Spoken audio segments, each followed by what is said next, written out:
Alipota General Museveni je yasindise mu Parliament ngayita mu Minister we Mhozi efuuse Kanaluzaala eri bannayuganda era byonna ebyafulumidde mu alipoota eno bannayuganda babisambajje okuva ebule n'ebweya. Bano bakukulumye era bakombye ne kwerima bagamba nti kabubeddi ne babuli baddi General Museveni alina okusasulira ebikolobero bino byakoze ku bannayuganda aye n'amala n'abeegaana. Nga bagamba nti eno Uganda yaffe so si abantu bamu lwaki obugobamu abamu okubattira obwemage oterekemu abalala nti byonna bye bapanze mbusimanya bano bali bweru simanya bali bunaayira byabadde byakusaaga mu busaazi kwejjako kikoligo nenga omuliro gwatandise no ekigenda okuddira General Museveni ananyumizaako abeewaabwe. So kulaba akatambi kano tugende mu maaso. It has also been established that there is a well-orchestrated smear campaign of aiding people who seek to go abroad in search of livelihood opportunities to claim political persecution and/or persecution for belonging to sexual minorities. These false and mendacious claims against government are unfortunately sometimes believed by those in the host countries who are gullible to take these claims as true without verification. Others still sometimes are fugitives from justice. For example, the suspects who had evaded appearing in court for assaulting a one-car Muntu Ivan, alias Majambere, were aided to leave the country. These are Onzima Godfrey, alias Tower, and Shikomeko, alias Yekolera, alias Ania ita nino musango nze, ita kompola mpola siri wala nnyo, musajjana nkutulanga alikana go ita gutyo gubadde. Simanyeka walungi bonno bali batya bangamba nakaana kakuwa omusujja yate muganda woli omutamiivu n'erinnya limbuze bamuyitaani Kayine Rugaba yoyo weeteera nnuma okuzaama. Ani yali alabyeko ku vidiyo y'oluyimba lwa Hajji Haruna mu birulu bayita yeggwe eyalemerawo kwebyo ebintawanya kubanga lwesi kulabye mbanga talina musaayi. Mu vidiyo eno Hajji Haruna mu biru yalina omuwala gwe yali yeegomba ng'amumiza amango era ng'amusuzaako kunaddenga lumonde mu kikata naye ng'atamubbadala. Mirundi mingi Haruna yagezaako okulaga omuwala ono butya bw'awulira gy'ali butya bw'amwagala naye ng'omuwala amulaba kyamulira nga oluusi amutwala ng'omulalu. Lunaku lumu omuwala ono abeera alinako w'atudde ne zireeta Haruna mu biru mpale mbaaya n'ebigambo bye bimu ebya bulijjo munnange yeggwe gwe njagala ennyo onsuza bulala ne nkufuna siddamu kwenda. Kakati olw'okuba omuwala yali akooye ebigambo bya Haruna mu biru ebya buli lunaku eby'okumukwana yasalawo ayite eddereeva ye bavuge bavaawo. Haruna mu biru yalina omunywanyi owa booda nga si mulala nga ye Medi Nsereko Sebuliba nga batandika kugoberera mu motoka kapikipiki kaabwe ka super cab. Kakati we baasanga emmotoka baagyekika emmotoka n'eyimirira. Haruna mu biru n'ayisa omutwe mu madinisa g'emmotoka n'atandika okupoloota omuwala era okumukasukira ebigambo munnange yeggwe eyalemerawo mu ebyo ebintawanya. Kati Medi Nsereko kyavaamu kuba akaama n'amugamba omanyi omuwala ye alabika agaanye naye tuyiye akakodyo kano bwe kati weezirisa ogweyo olambaale. Omuwala waakira kukwatirwa ekisa agambe omwana w'abandi tafalaavu ng'ataafudde lwakuba nze. N'aluna mu biru teyali mubi ng'agweri alambaala yeggwe eyalemerawo ku ebyo ebintawanya. Tebyayigula muwala kukyusa ndowooza ye. Yagamba bugambi driver we simbola tugende tweyongereyo. Medi Nsereko kyavaamu zuukusa we yali agudde we yeefudde azirikidde nti owaaye munywanyi kano kagaanye okukola zuukuka tuyiye malala. Kakati naawe Museveni kano ak'okunkubiramu encungwa nga bakubanja kibalama kagaanye okukola yiiya kalala kubanga abantu baawula wakati wa yeekolera ne kibalama. Era tolabangako hashtag yonna egamba nti free yeekolera wabula bagamba free kibalama nabbanja twagala kibalama twagala aniono damulira twagala kisembo twagala all political prisoners. Nze siriimu mubaabula buli lunaku nkeera nenneererejjera wano buli lunaku mpeereza eggwanga kakati ate bw'ogamba nti yeekolera y'omu ku be bagamba abaabula naye ate yagenda Nairobi simanya kusiikinga asayiramu bavumaganya gavumenti. Nze munnange sibulangako nze sibulangako okujjako nga yeggwa atandaba naye era singa obadde tondaba waali badde tommanyi naye ate olaba ommanyi kitegeeza ondaba. Akabonero akakulaga nti sibulangako okujjako ng'ewammwe abaabula beba abalabikira ku mikutu buli lunaku. Oyina statement gwe gy'okoze David Muhoozi, oyina ekifaananyi ky'oyagala ossiiga nti aba Nuupu beebuzaawo oba Nuupu ebuzaawo abantu baayo ne batwala emitala w'amayanja n'ekigendererwa eky'okusiiga gavumenti ya kitaawo erinnya ebbi oba eky'okugisiiga enziro. Kankuterezeemu katono muto wange. Oyinza okuba mukulu wange emyaka naye nze ntegeerayo ndaba y'abaana bato y'ensonga lwaki nkuyita muto wange. Tewaliyo muntu ayinza kuddugaza kazambi. Singa omwana akeera n'ayonoona wali, tewaliyo mwana asobola kugenda kwonoona oba kuddugaza kazambi wa mwana oyo gw'ayonoonye. Era n'owulira nga n'omwana omulala ajja alipootingira maama ono kikomeko addugaza kazambi wa kakembo amuddugaza. No, kazambi tebamuddugaza kuba aba yaddugala ekisembayo, aba awunye ekisembayo. Gavumenti yammwe eringa nga kazambi, tekyetaaga kusiiga nziro, tekyetaaga kuddugaza kubanga yo kennyini yeddugalira dda. Tewali wayina budde bwonna kwonoona gavumenti ya Museveni kubanga gavumenti ya Museveni buli lunaku yeeyonoona. Tewali wayina budde buddugaza gavumenti ya Museveni kubanga gavumenti ya Museveni buli lunaku yeddugaza. Buli lw'owamba abantu oba mukweddugaza oba bamukuddugaza gavumenti yo, buli lwotta abantu oba mukuddugaza gavumenti yo, buli lw'osiba basejjirinya oba mukuddugaza gavumenti yo, bw'osiba Olivia Lutaaya oba mukuddugaza gavumenti yo. Era njagala kikutegeezaako essaawa eno ekintu ekivuga enkyukakyuka ekiri mu basindiikiriza okuva mu buyinza si ffe. Kuffe tekuliiko abasindiikiriza kuva mu buyinza. Ebikolwa byammwe eby'omuddiriŋŋanwa, ebikolobero byammwe eby'omuddiriŋŋanwa bye mukola ku bannayuganda bye biri mu kubagoba okubajja mu buyinza. Era saagala munoonyeze yeekolera itongwa mu nzitembu mbasindiikiriza okuva mu buyinza, munoonye lumbuye mu muttembu abasindiikiriza okuva mu buyinza. No, ffe twogera ku bye mukoze. Kitegeeza bye mukoze bye biri mu kubagoba okubajja mu buyinza. Nkiddamu, ebyo bye mukoze bye biri mu kubagoba okubajja mu buyinza. So kati ebyo mwagala ebyokunkubiramu enkyungwa mbusimanya beebuzaawo bagende ebweru okunoonya asayiramu bavumaganye Uganda. Kakati intelligence gye mwakozesa okumanya nti nadduka mu ggwanga ndi Kenya n'ensinga mugimanyi, lwaki si gye mukozesa okutubuulira ddamulira oba kibalama ensi ze balimu na lunaku kirwe baafuluma? Kubanga ne gavumenti okuvaayo obuvyo okukola statement nti abo baafuluma mu ggwanga baagala vumaganya gavumenti, kabonero ka bunafu. Gavumenti eremu etya okunoonyereza omuntu eyayingira mu nsi endala ng'ate yayita either Entebbe airport oba n'ayita ku borders ez'enjawulo. Gavumenti eremu etya okumulondoola?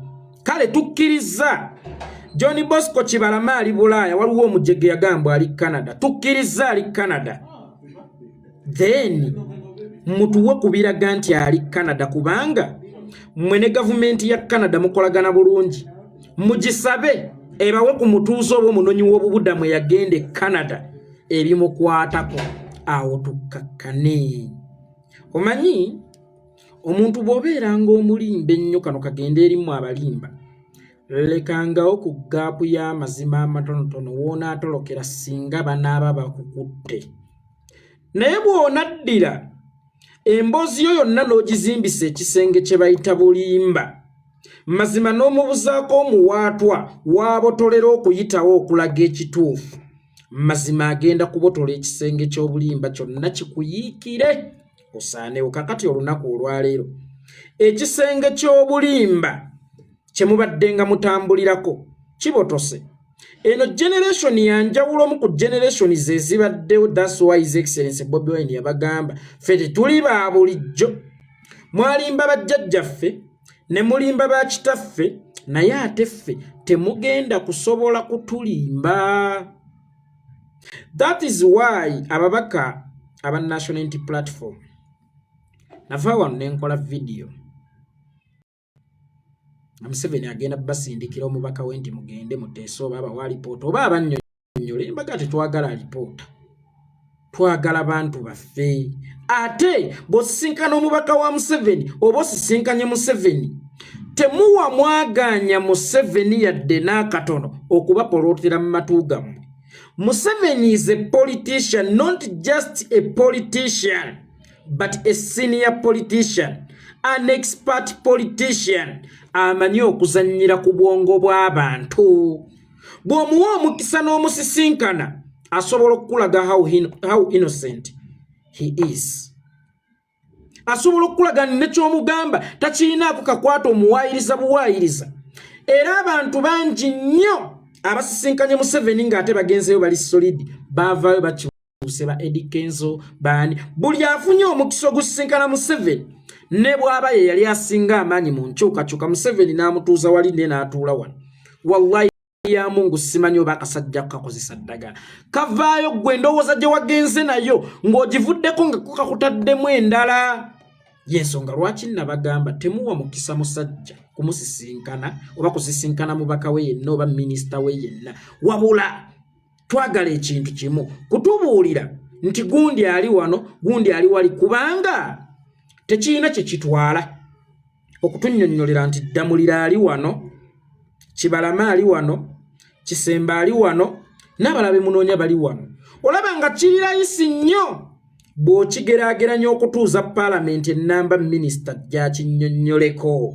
Naye gwe weebuuze lwaki bo baasalawo kujja kukinnyonnyolako mu kifo ky'okugamba nti gundi ali Kigo, gundi ali Kitalya, gundi ali Luzira. Lwaki ekyo kibamenya nnyo n'okukkiriza abalina obuvunaanyizibwa ku bantu abo oba b'eŋŋanda b'abantu abo bagende babalambuleko emitima gye bakkakkane basse ekikkoowe. Gwe wamanyi ensonga lwaki Museveni ayagala kukusisinkanira mu Paalamenti ng'ayita mu minisita we akuwa alipoota oba akunnyonnyole ku bikwata ku bantu bo. Kakati olunaku olwaleero in actual sense wadde nga mu Uganda byagaddi bengalye, Nabbanja ye bosi wa David Muhoozi. Bosi wa David Muhoozi yagamba Kibalama ffe tumulina. Ate omukongozi avudde yagamba ffe tumulinaako mayitire n'ebisinga batuwaayiriza. Kale mwagambye nti abamu mubalina, abalala tubawaayiriza, abalala mubakozesa ki? Era bakolera kyeyo mu kizikiza, be mutaleeta mu kkooti, be mutalaga nsi gye bali. Kale kati tukkiriza abalala bo badduka, then mwe be mugamba nti mubalina bali ludda wa? Twagala tubakubeko emmunye y'eriiso, emitima gitukkakkane n'abafamirizi zaabwe zibakkakkane. Bwe muba mwatta abaana b'abendi muveeyo mwetikka obuvunaanyizibwa. Kyosiga kyokungula. Bw'osalawo okwegaddanga ku mukazi nga toyambadde bupiira bugali mpitawa, weetegekere outcomes oba repercussions nti lugenda kuba lubuto. Oli mwetegefu okugula nappi oba pampa oba obugoye bw'omwana. Bwe muba mutta abaana b'abantu muba beeteefuteefu okunnyonnyola eggwanga. Kakati essaawa eno kibatuddemu. Essaawa eno omusumaali muguwulira. Essaawa eno mulaba akazito kabatuddemu, naye mulaba temulina kyakunnyonnyola bannayuganda. Kakati mutandise kupalappalanya ng'omukazi omwenzi. Omukazi omwenzi nga bbaawe akola safaari, bbaawe lwadda nga tamusuubira, n'atuula mu busenge abali awo ng'omukazi ajja ayingira mpola mpola abaana be basisi bazuukusa bamubuuza ovaawa alenva wasenga alenva wajjajja nedda kale twafiiriddwe ye katooke ate mwannyinaze akagumba kagenze ne kamutuga ng'ate tewali ddagala lya mpagama ate nga n'entamu gye twabadde twafumbidde gye babadde bafumbiddemu ebyennyanja ebyo munnange tebagirabako oba bajozezza dda ate wali ngeri tate taata ekifene kyamukubye mu mutwe ate nga kito alejjukira taata wakiwalaata kale mutandise kupalapalanya nga mukazi mwenzi ekyokutuwa ekituufu temukirina mutuuzizza paalamenti eyogera ku Itongwa na High Tower bye batababuuzizza nako bano batandise kuba gavumenti Magye Mavundu bagisiiga enziro oyo Museveni yennyini lwe bakuba His Excellency Bobi Wine mu Arua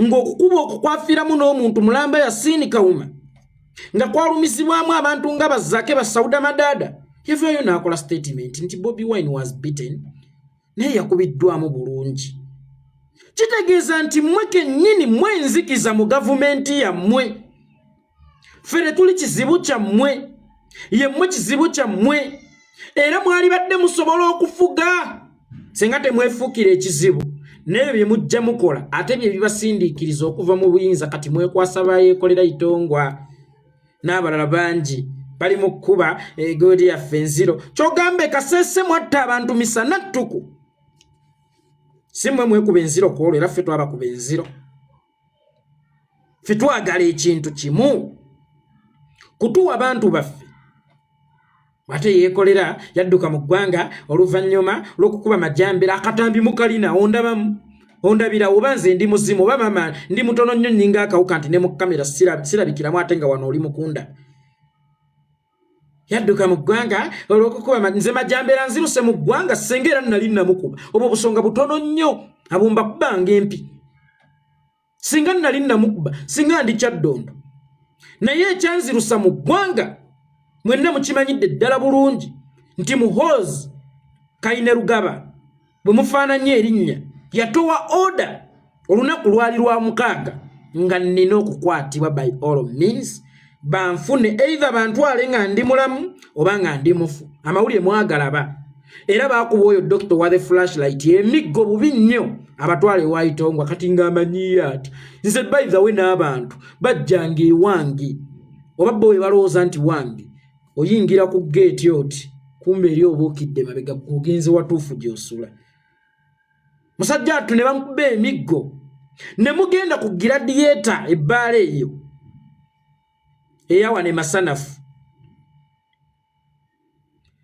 munoonya High Tower abatwale wa Itongwa mwasangawo Jamshid Kavuma nga High Tower amaze okudduka Jamshid Kavuma ne mumukuba essasi mu kugulu munoonya Itongwa kaakati gwe gwoyagala okukulagirira gwoyagala bw'omukubira essasi mu kugulu ate olwo oyo gwoyagala bw'omukwatako ogenda mukola kiweswi n'empitamu mwasanga kiyumba ng'omusota gwayiseemu dda kyekyanzirusa muleke kubuzaabuza bantu yadduka ng'akubye majambere waawa wizi majambere tumi ng'aya Abazungu ng'ondetera beeyerusa nganza Abazungu ng'ondetera beeyerusa mutabani wa Itongwa adduke okukuba majambere on top of that nga saali mukuba kubanga muyina akatambi muyina footage saali mukuba mpozi nga mwali mwagala kunzingirawo naye nga saali mukuba Muhoozi yensonga lwaki nadduka mu ggwanga kwolwo yali anjagala ndi mufu era olaba nasima tukolo mujja kunneekuwuliramu kiruddulula ne mutuma Baby Cool ate mumugambe agambe tiyadduka mu ggwanga nga Baby Cool amunoonya mungabeeno buli omu anneesooka nga ndi kirime kya ttunzi kubanga buli omu awulira yali yagadde okubeera ensonga eyanzirusa mu ggwanga naye ng'ensonga eyanzirusa mu ggwanga ye Katamiira Jjobyo we mufaananye erinnya Muhoozi Kainerugaba naye twagala bantu baffe yeekolera nsiiba nneerera ejjira ku zirayivu bannange neewuluuta mbanga akanyonyi bweswi buli kimu nenkyogera buli lunaku okumala omwaka gwe mmaze eno mu buwaŋŋanguse nsiba neewojjoola ate bakubanja Kibalama ate jembuka yeekolera. Kibalama yabula emyaka 3 emabega yeekolera Itongwa abadde wano omwaka mulamba gw'oyagala okukubiramu enchungwa. Touch me if you can. Ndi kimuli kya ttunzi ndi kimuli ekiri maggwa owulira wali agadde kikwatako naye nga buli woyagala okukikwatako kyokya muwa abantu baabwe n'abafamire y'Abakibalama babawulira abayaddamulira n'abalala bazze babuzibwawo tebagayi naye yeekolera yadduka mwaka gumu. Abantu baffe babuze emyaka 3 kakati ate yeekolera bikwataganira wanaani ekitegeeza mwagala kati kunkwata nkwatika ekitegeeza kati tageti yammwe yakunkwata mu mmanje Kibalama nange gwe mutanteresangako. Omuntu yenna gwe mwagala obbanja Kibalama yoyo gwe mwamuteresa. Nkiddamu bwe muba muwulira mwagala kubanja Kibalama mu mubanja oyo gwe mwamuteresa siffe. Kibi nnyo era kyannaku nnyo nti omuntu atta omuntu okangeze n'atwala omulambo ate najja n'akubanja omulambo. Kati bano bawamba baganda baffe balaba ensi babanja baganda baffe kati bafunye abalabe beekyusizaamu ate mu baganda baabo be bawamba. Bwe muba mwatta abaana b'abantu mubalage babaziika bagende baziikule ngumba kubanga omuzadde alumwa nnyo ng'ali wakati w'ebintu bibiri oba yafa oba yazaawa. Omuzadde omuwanga lumu ansa either nti omwana wo twamumaliriza omwana wo twamujja mu budde then ne tulaba ekiddako. Mwe mubanga mukola ebintu mubaleeko ku enkya waliyo ki naye mmwe ebintu byammwe mubikola mafaaya mubikola gaddibengalye. Muhoozi yabadde anyiize nattooli muhoozi ne kitaawo obulamu bwaffe mwabufuula ttooyi ze muzannyisa mwabufuula ddole ze muzannyisa nti leero njagala kuzannyamu mundeetere kayitongwa ako kakuba amasasi nkasaanyeewo mundeetere gundi eyo kuba amasasi mmusaanyeewo. Mulekeraawo okuzannyira mu bulamu bw'abantu. Era bannayuganda Nabbanja yabagamba nti alina ddamulira amanyi ddamulira gyeri gavumenti yemulina. Kakati nsaba bannayuganda ffena tusooke tumanye oyo omukyala asulawa tumuzinde nga buli kumakya tuwe ddamulira tuwe Kibalama. Tugende nga ku palamenti buli lwajja tuwe Kibalama. Kituweebwa ssemateeka eryo ddembe lyaffe wadde nga tebakyatambulira mu ssemateeka. Naye gye banaakoma obutatambulira mu ssemateeka n'okutyobola eddembe ly'obuntu wallahi ya Mungu mulifunira ddala feeling ezibamala okugamba ekimala mmwe temunyiiga ne muziika leero bali babalaba kaki ne muziika enkya bali babalaba kaki ne basiba ono bali babalaba kaki mwe mulowooza bali babalaba kaki esobola okukyusa gavumenti. Baganda bange tunyiigemu nkiddamu tunyiigemu. Naye nga nze munnange nali ndowooza ate kino kitegeeramu era nga ne bwe mba njogera ngamba ono wanjawuloko kwoli kubanga ne mu byana by'embizi ate mubaamu ekintu kiramu wadde nga ate bw'okireeta mu byana by'embuzi ate kiba kintu kifu naye okusinziira gye kibeera n'empisa z'abaliyo olaba ng'ekintu kiramu. Ne munne nakyo oba kigunywa ye kiyinza obutagunywa ng'ettogero liri wa muganda waakyo kigunywa tazze n'ettamiro mu palamenti yeekolera Itongwa. Erinnya lyange ngenda diteekako copyright nkooye okunneewojjoolerako nkooye bunyonyi mmwe okunneevugirako.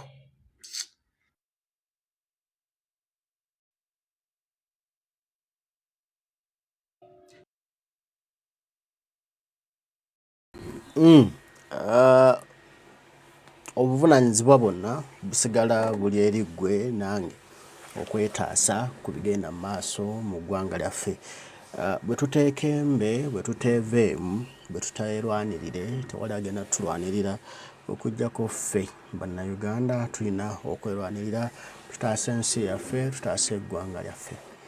byebyo basajja bamala geekolera okusobola okugira nga basurvivinga nga bakyaliwo naye tebaagala kukola ekyo ekiyamba bannansi okuba obulungi okweyagalira mu nsi eno obulamu bwabwe okuba obulungi baagala tukozesa bukozesa batutte batusaanyewo kubanga tebaagala kuva mu ntebe naye naffe tulina okugamba nti ekimala kimala tujja okufuna eddembe mbaagala nnyo Mukama Katonda nsaba bankuumire tujja kuba tuddamu tuyogera ebigambo mweraba